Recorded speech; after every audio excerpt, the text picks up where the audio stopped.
What's up, everybody? It's your boy TGK back with another reaction video. Today we're gonna react to Uncut Hoops, the YouTube channel Uncut Hoops. Y'all go check them out. This video is about LeBron James ruining LUKA Doncic. It didn't even last 3 games, ladies and gentlemen, and now we got the crazy videos coming out. Let's go and see what people are talking about, man. I can't say I didn't predict this. I can't say. I mean, I can. Anyway, enough of the fluff. Let's get to the stuff. Again, this video is titled LeBron James is ruining LUKA Doncic. Hey, man, here's the thing. Sometimes people in the actual market that the team is from, maybe they know something we don't. So I'm going to look at this with an open view, an open mind, and see what Uncut Hoops got to say, because Uncut Hoops makes great videos, man. Salute to him and the channel. Let's go and check it out. There's going to be some serious growing pains when those two try to play together. Now, they're both great players, don't get me wrong, but LeBron wants the ball and LUKA definitely wants the ball. So it's going to be very interesting how that work out. Reeves right back to LeBron, little two-man game. James, he's aforementioned Williams. LeBron taking his time, backing in. Here comes LeBron. He spins, goes the other way. Williams really stayed with. Lakers are down by 3. Here's LeBron, going to get a good look at it. Straight away. Not bad. Still with an opportunity to tie the game. LUKA and LeBron could get 30 each, but they can't compete Greg, on the backboard. Hey, Greg. And they both can give up 30. Yeah.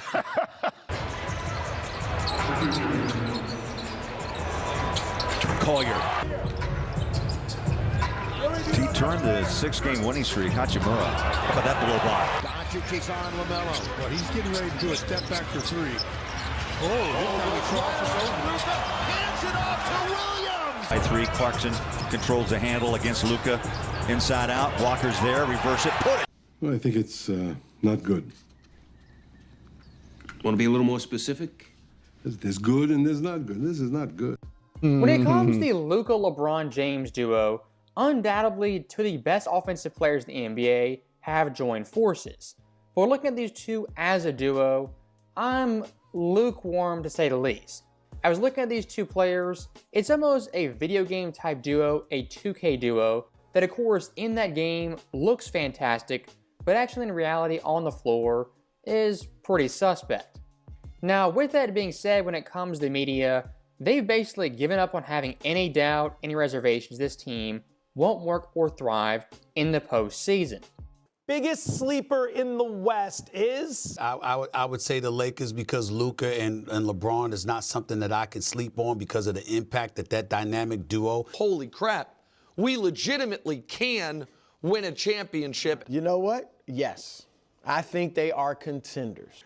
If the Lakers get the OKC Thunder in the Western Conference, we are going to the NBA Finals. Did I miss a 5 o'clock free crack giveaway? So stopping Shannon Sharp right there, saying Western Conference Finals after 1.5 games is just a very, very bold take that borders on insanity. As looking at both their games versus the Jazz, I've seen more negative things, more drawbacks, than actual positive things in regards to LeBron and LUKA duo. And looking at their so-called big 3, that being LUKA, LeBron, and Reeves, all those guys on defense are suspect at best. And of course, versus the Jazz, a terrible NBA team, they had lapse after lapse in Utah. Here's Collins. Little bounce pass, JC. Had a jumper, gave it away. Back inside, Walker, one bounce. He turned the 6-game winning streak. Hachimura. How about that below block? Collier. So of course, Is it me or Uncut Hoops is being a little bit too victim a victim of the moment, man? Like, it has literally been 3 games, and yes, 2 of them have resulted in losses. One of them is before the All-Star break, which teams normally, they're on vacation already. One is right after the All-Star break, which teams are rusty as hell. Like, we can't judge this duo already. Like you think these two brilliant minds aren't going to be able to figure it out? Like, yes, it's a tall task to ask for middle of the season, doing something so dramatic, like trading LUKA DONCIC. It's crazy. Having to adapt and adjust to playing with LUKA DONCIC is a thing. It's an actual thing. Salute to my guy Delsky. He doesn't like the way you have to play around LUKA DONCIC, but it's a reality. You have to curate the way a team and offense is ran around Luka.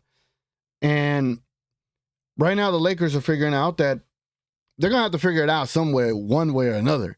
I mean, I got my suggestions, you know, but right now I'm not going to be overreactionary based on one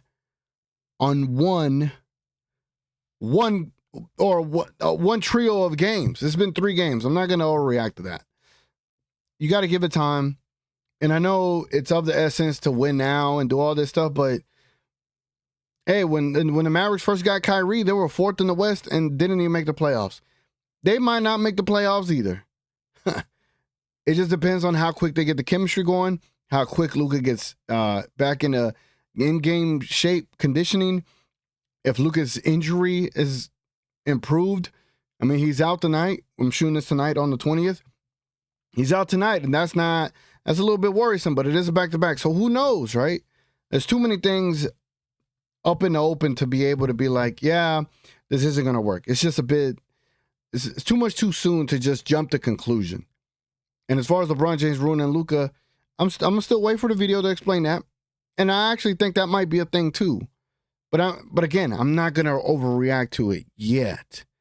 I need like at least 12, 15 more games with LUKA DONCIC running this team properly to see what that looks like. But anyway, let's continue. Of course, watching that defense right there, I mean, getting beat left, right, transition, falling asleep here, not looking for help there, just a comedy of errors and Swiss cheese defense. And look, when it comes to championship teams, the great teams of the past decade, all these teams were at least average on defense. This Lakers team, even Anthony Davis, ranked 16th in defensive rating. So taking Davis away, that gap, that vacuum, is going to be filled by Luka, Reeves, or LeBron James. So in terms of championship hopes, this team on defense, they really have no chance in my eyes at this very moment. More creative than Jordan Clarkson, just does a nice job in finding Kessler. Ball tapped out. Doncic is on LaMelo. Well, he's getting ready to do a step back for 3. Hands it off to Williams. Well, but Jazz needs some X factors in this game. Nice cut inside. Clarkson fouled. Time was Tijan Salon. LaMelo. He shot put with that trade tee that never went through. There's a shot inside. No. Under 2 minutes to play. Shot clock's at 5. On its way, Bridges.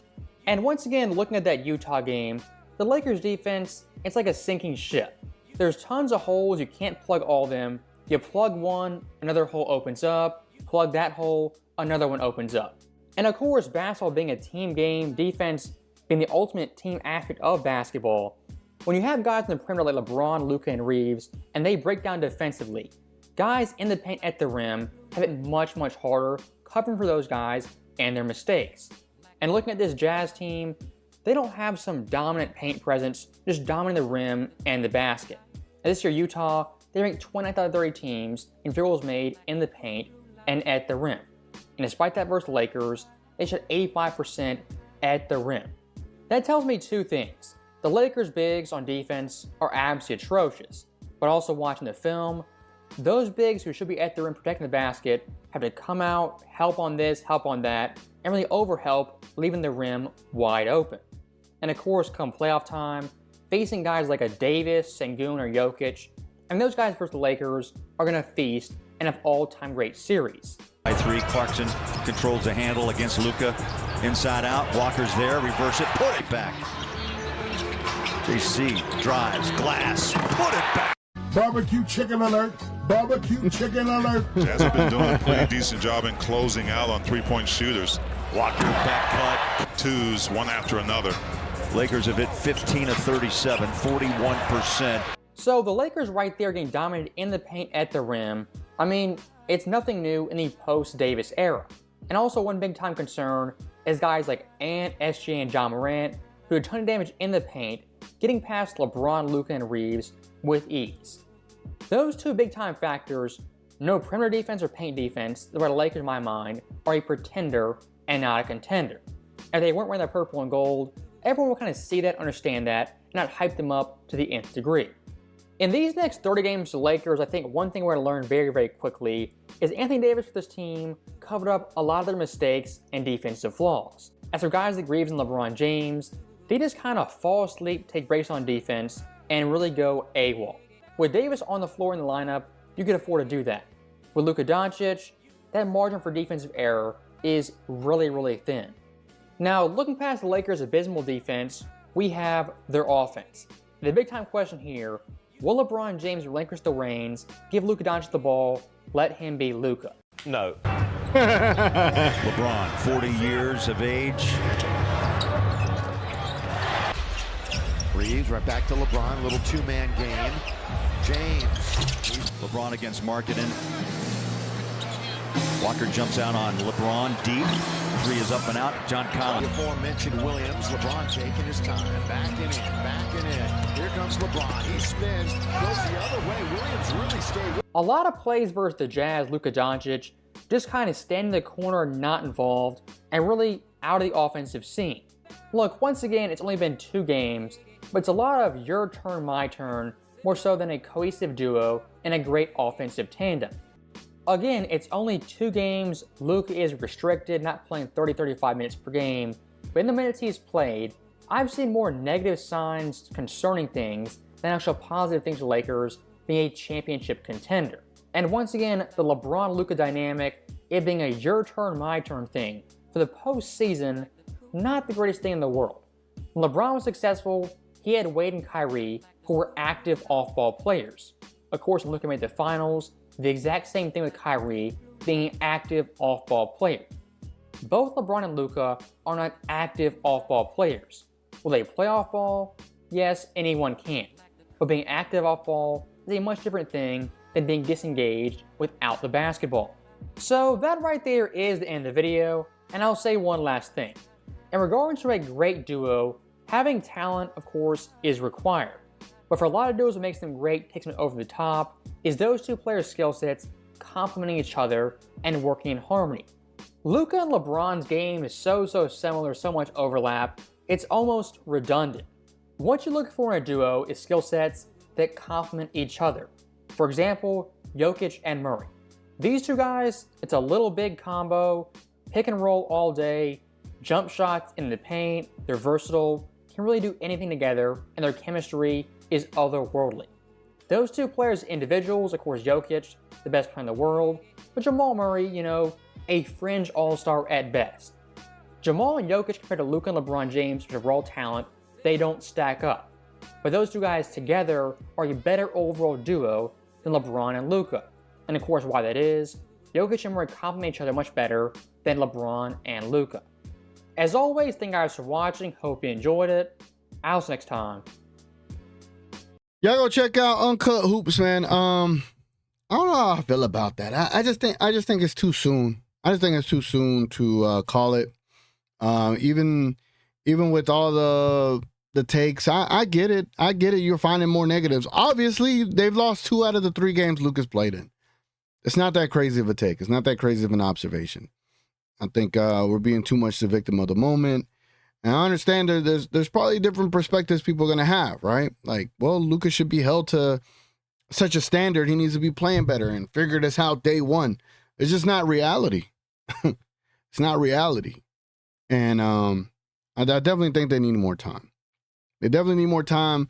We need to see if Luka is even going to be able to get healthy. If he's not, honestly, if I'm the Lakers, I just start punting the next season. If Luka's not going to be healthy, let's get ahead of it. Let's let him rest the rest of the season and just let the Lakers be what they're going to be. But from a strategical perspective, to me, I think Austin Reeves needs to come off the bench. And you already have enough offense in Luka and LeBron. Bro, like there's just different ways you can attack. Like LeBron's always going to have the second best defender on teams on him.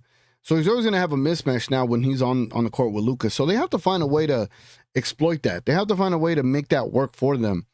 And I think if you could, I mean, because you don't have a big man to protect the rim, I think if you put more defense in there with Luka and LeBron, you kind of help protect them a little bit more. So instead of starting Austin Reeves, you put Dodo in there with Rui and Jackson Hayes and LeBron and Luka. I just think that fits a little bit better. Might be, crazy to think of it from that perspective, but overall, I just think there's been a lot of overreaction, which it is the Lakers, and that is going to happen.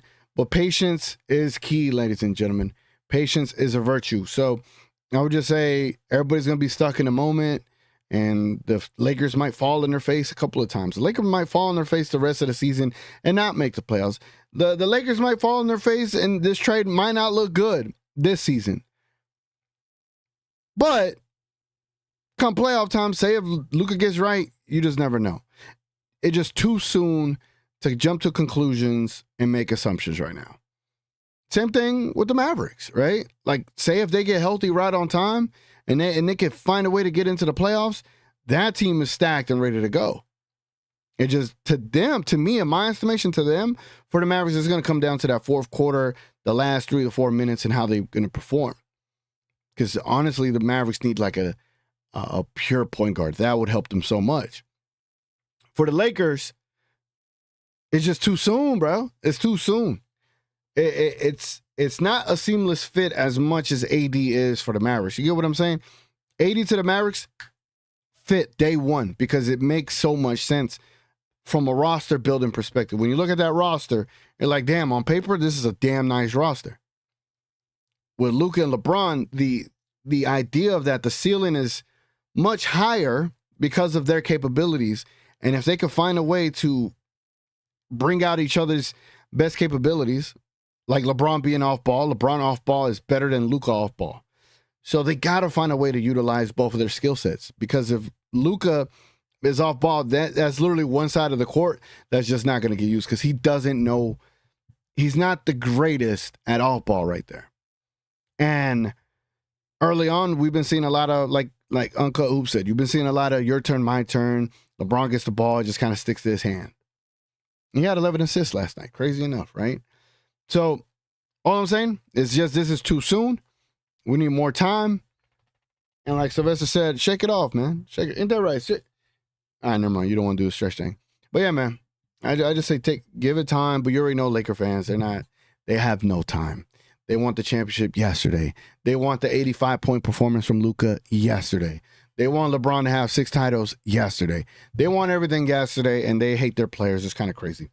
Not all Laker fans, but the ones I've seen on Twitter, they are toxic. My God. I don't know how they sleep at night. Anyway, man, it's been your boy TGK. If y'all enjoyed that video, definitely leave a like on the video, subscribe to the channel, and consider becoming a member. I'm going to catch y'all on the next one. We out.